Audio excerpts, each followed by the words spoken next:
Before we start talking about number 2, let me make something clear. This is not going to be a nice segment. For the first time in 365 segments, I'm getting mean. Me and this game are not friends. This game is my greatest rival. We go way back, me and this game, but unlike something like Donkey Kong Country, which I accept as this warm childhood delight and cast aside the desire for critical analysis to instead bathe in the comfort of implicit love, I was never so kind to this game. I talked about it in my segment on DKC.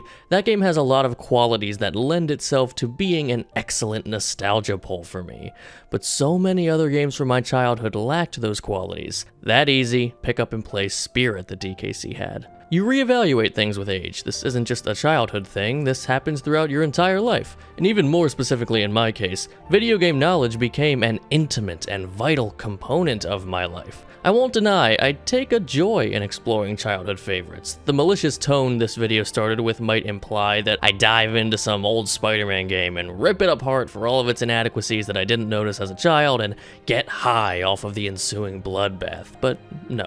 I like to think that would be wildly out of character for the person you've gotten to know throughout this show.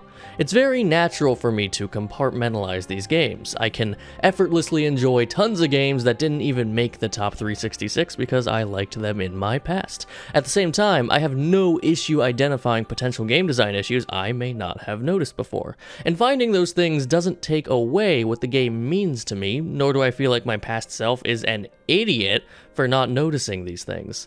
It's a satisfying endeavor being able to so clearly separate the subjective and objective, and it makes me feel confident in myself. It makes me feel like I seriously know what I'm talking about when it comes to game design. Until, of course, one stupid game comes along and messes up that entire format. A game I played at a young age that also just happens to be a top contender by the general public for the greatest video game of all time. It is, by most ways you can count it, the best reviewed game in one of the best reviewed series, and good faith scrutiny of the game seems almost impossible to come by, much less change the needle on how the game is perceived. Why is that a problem? I mean, I got to play an outstanding game at an early age. Shouldn't that be a good thing?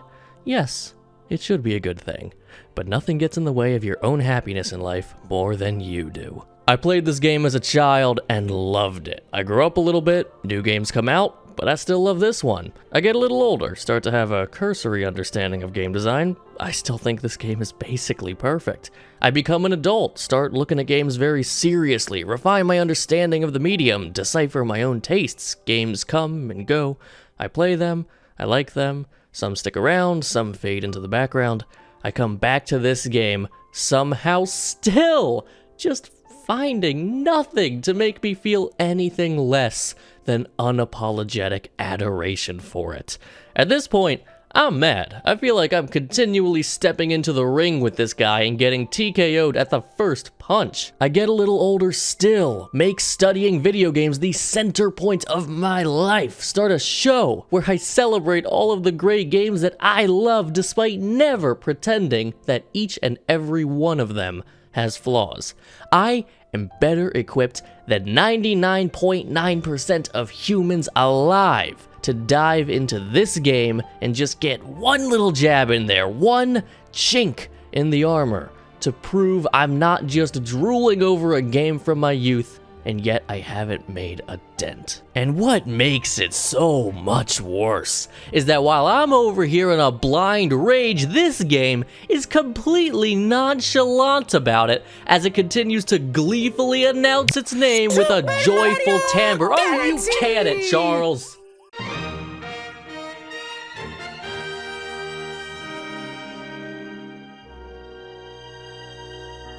Okay, hyperbole over. I'm back.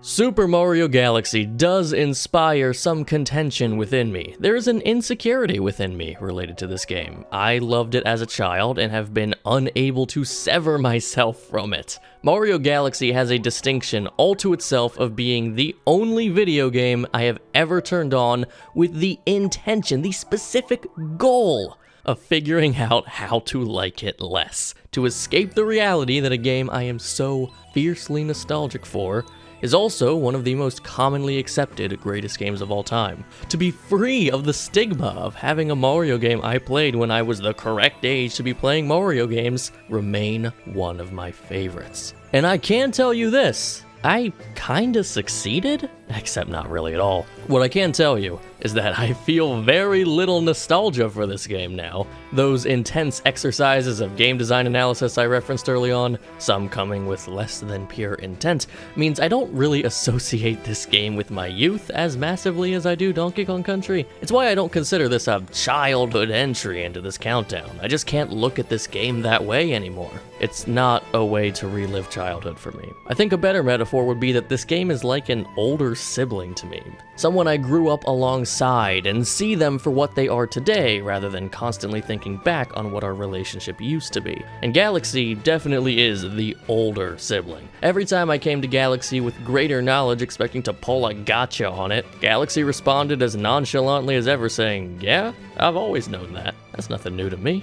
I've been using that knowledge to make sure you're having a good time for as long as we've known each other. You didn't notice?" But that's enough of my relationship with this game, and somewhat frustratingly, I know I also don't need to waste your time selling you on this game. Super Mario Galaxy could genuinely be the least disliked video game in existence. Instead, for the rest of the video, I'm doing something else I typically don't love doing in this series. I am fully putting on the game design hat. I have a mission statement, and that is to answer why.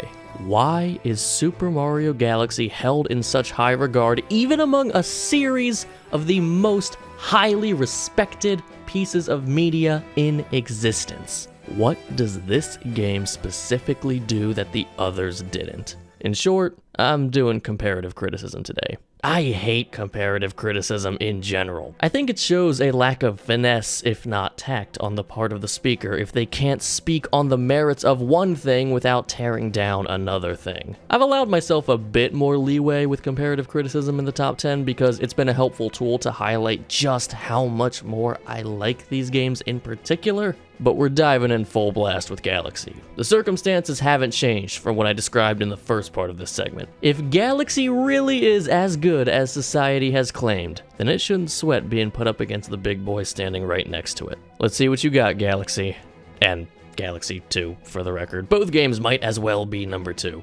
When two games are so incredibly similar, it can sometimes run into the issue on a countdown like this, where the one I like less takes an unnaturally large hit just due to feeling a bit unnecessary in the face of the one I like a little more. This also happened with Mario Maker 1 and 2, as well as like the entire Animal Crossing series. But yeah, I enjoy a more traditional hub world. I think the deeper blues of space are a bit more engrossing for me than the light blues of vaguely the upper atmosphere, I guess. That's just a preference there. And I think the music of Galaxy 1 is a bit more consistent overall, although both are classics in their own right. But as far as Galaxy 1 versus Galaxy 2 goes, that's really it for me. And hey, look at that! First comparative criticism out of the way. Here's another. I talked earlier in this program during the Mario 3D World segment about floating island syndrome. Many Mario games struggle to feel like you're in a genuine, lived-in world, and not a clearly predefined floating jungle gym in video game land. Galaxy fixes that issue in one fell swoop by simply being set in space. No matter where you go, where you turn the camera, space is all around you, as it should be. It's space! You're in space! The level design barely needs to account for floating island syndrome now, because the context of the world does the job of immersing the player for it. Also, Mario 3D World has to make so many considerations to accommodate multiplayer, like a more distant camera or more generalized level design to account for different character abilities. The game makes it work, but it does mean it feels a bit less refined on average just due to the sacrifices it had to make in order for multiplayer to be a reality. 3D World also came out in the beginning of what I would call the modern mood of Mario. He's leaning a lot more into his typical iconography and child-focused approach in games like this. The world feels cartoonishly scrimblow, the stakes aren't very high, Bowser just wanted a fairy in a bottle before he took on the dungeon boss. Galaxy's big orchestral mood and Bowser's increased ferocity and aspirations gives the game a weight that I think is more effective at resonating with all audiences rather than just being so focused on the kids. Alright, I need to pick on someone else for a bit. I think it's pretty well documented that Mario Galaxy was the first 3D Mario where Mario felt truly polished. There's a lot of love about the jank of 64 and Sunshine, as I share,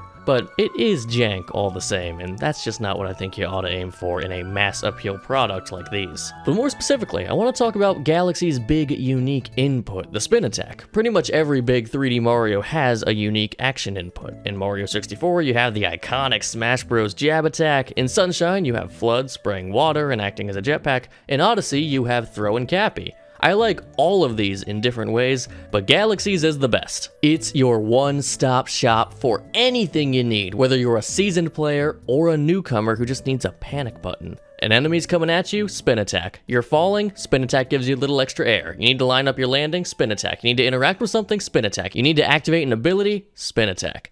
Even if Galaxy is the first video game you've ever played, if you are in trouble, you will probably learn to spin attack just on instinct, and it will probably help you. Compare this to Mario 64, where, let's be honest, the combo is like pretty useless, and Mario's other more technical abilities like the dive are somewhat cumbersome to access. Mario Sunshine requires you to toggle FLUDD's nozzles using a separate button to pick the one you want to use, making it significantly worse as a panic button for inexperienced players and just a touch more cumbersome overall. Mario 3D Land and World don't have any unique actions, which actually isn't that bad. It's never bad focusing up your gameplay dynamics to center around the pure Mario action.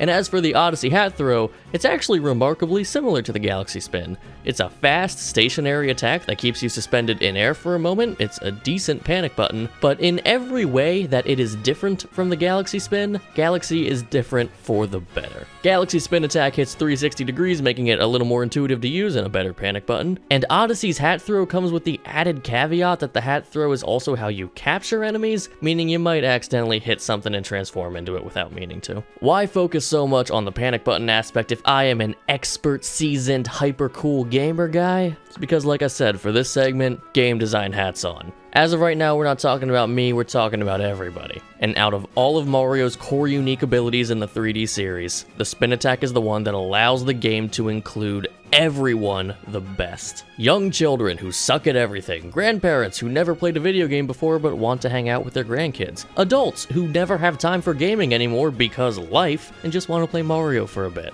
I mentioned earlier how 3D Land and World's emphasis on pure Mario action was a strength, and the simplicity of the Galaxy spin, with Galaxy's core gimmick being spherical platforming, which is largely unintrusive to the mechanics, allows for this game to deliver on the core Mario experience perhaps better than any other. 64 and Sunshine held back by their jank. 3D Land stuck on the 3DS. 3D World handicapped by the need to include multiplayer. Odyssey, you spend a large part of that game not even playing as Mario. For as whimsical as the capture mechanic is, it feels pretty undeniable to me that the focus of Galaxy provides a higher average as far as the quality of moment-to-moment gameplay. Galaxy's adherence to its own tonal identity rather than borrowing heavily from the general cultural perception of what Mario is, grants it the ability to have perhaps the widest range of moods in series history. What other location in 3D Mario matches the tranquility of Space Junk Road?